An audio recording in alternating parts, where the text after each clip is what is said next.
ఈ వీడియోలో నేను మీకు బ్రెడ్ ఆమ్లెట్‌ని ఒక చుక్క ఆయిల్ వాడకుండా మంచి టేస్ట్ వచ్చేలా ఎలా చేయాలో చూపిస్తానండి. చాలా హెల్తీగా ఇంట్లోనే చేశాను. ఇలాంటివి ఇంట్లో చేసుకొని తినండి. మీరు బయట ఫాస్ట్ ఫుడ్ సెంటర్స్ మొఖం కూడా చూడరు. అంత టేస్టీగా ఉంటాయి. హెల్త్‌కి కూడా బెటర్‌గా మంచిగా ఉంటాయి. నా దగ్గర మంచి కెమెరాస్ లేవు ఫ్రెండ్స్. కానీ మంచి రెసిపీస్ ఉన్నాయి. మీలో ప్రతి ఒక్కళ్ళు లైక్ చేసి నన్ను సపోర్ట్ చేయండి. కేవలం వీడియో నచ్చితే మాత్రమే. ఇంక వీడియోలోకైతే వెళ్ళిపోదాం. ముందుగా మనకి ఆమ్లెట్‌కి కావాల్సిన మిక్సు పర్ఫెక్ట్‌గా టేస్టీగా రావాలంటే ఎలాంటి కొలతలతో ఏ ఇంగ్రీడియంట్స్ చేయాలో చూద్దాం. 3 గుడ్లను కొట్టి పోసుకోండి. ఇప్పుడు దీంట్లోకి పావు టీ స్పూన్ పసుపు వేసుకోండి.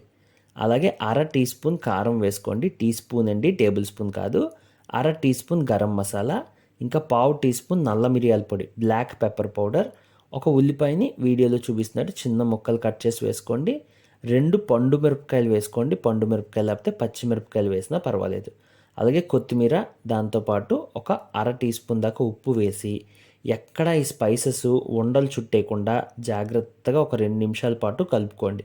ఇక్కడ నేను చూపించిన కొలతలతో ఒక్క ఇంగ్రీడియంట్ కూడా మిస్ అవ్వకుండా వేయండి. Omelette flavour అద్దిరిపోద్ది.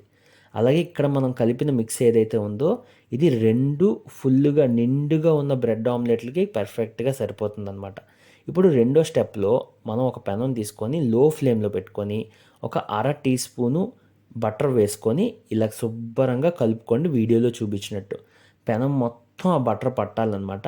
ఇప్పుడు దీంట్లో బ్రెడ్ ముక్క పెట్టుకొని లో ఫ్లేమ్‌లో ఉన్న దాన్ని మీడియం ఫ్లేమ్‌లోకి మార్చి ఈ బ్రెడ్‌ని రోస్ట్ చేసుకోవాలి.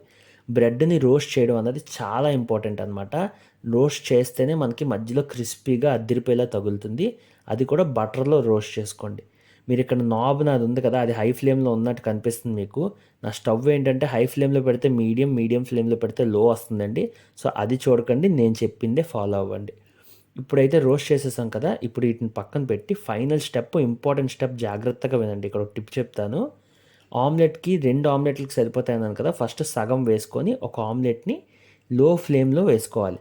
అయితే మీకు ఇలా గ్యాప్‌లొస్తే కంగారు పడకుండా ఇలా జాగ్రత్తగా స్లోగా అడ్జస్ట్ చేసుకోండి. లో ఫ్లేమ్‌లో పెట్టుకుంటారు కాబట్టి మీకు వెంటనే థిక్ అయిపోదనమాట. ఇప్పుడు దీంట్లోకి మనం రోస్ట్ చేసిన బ్రెడ్ ముక్క పెట్టేసి ఒక నిమిషం వదిలితే మనకి ఆమ్లెట్ థిక్ లేయర్ కింద ఫామ్ అయిపోతుంది కింద. ఇప్పుడు దీన్ని జాగ్రత్తగా కదుపుకుంటూ ఇక్కడ నేను చూపించిన విధంలో మడత పెట్టుకోవాలి. జాగ్రత్తగా కదపండి. కొంచెం చిరిగినా పర్వాలేదు.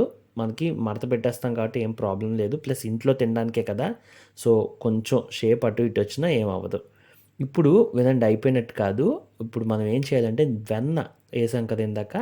ఇప్పుడు నెయ్యిని కరిగించుకొని ఒక పక్కన పెట్టుకొని, ఇప్పుడు దీన్ని తిప్పేసాం కదా ఆమ్లెట్ దీని మీద వేసుకోండి. నెయ్యి దీని మీద వేసి మనం ఇంకొక్కసారి 2 వైపులా రోస్ట్ చేస్తే టేస్ట్, స్మెల్ గుమగుమలాడిపోయి అద్దిరిపోయేలా ఉంటుందనమాట. అంతే మీరు తీసి సర్వ్ చేసుకోవచ్చు. ఒక్క నిమిషం ఆగండి. ఇప్పుడు దీంట్లోకి మనం సాస్‌లో ముంచుకొని తింటే చాలా బావుంటుంది. అయితే ఈ సాస్ కూడా నేను ఇంట్లోనే హోమ్‌మేడ్ సాస్ రెడీ చేశాను. దాని రెసిపీ మీకు కావాలి అంటే కామెంట్ చేయండి. ఖచ్చితంగా చేసి చూపిస్తాను. వీడియో మీకు నచ్చిందని అనుకుంటున్నాను. ఇంకా మిరపకాయల బజ్జీలు, చాట్లు, బేల్‌పూరీలు ఎన్నో ఉన్నాయి చికెన్ బిర్యానీలతో సహా. అవి కూడా కుదిరితే చూడండి, ట్రై చేయండి. నచ్చితే ఛానల్ సబ్స్క్రైబ్ చేయండి. మీ రెసిపీ రాంబాబు.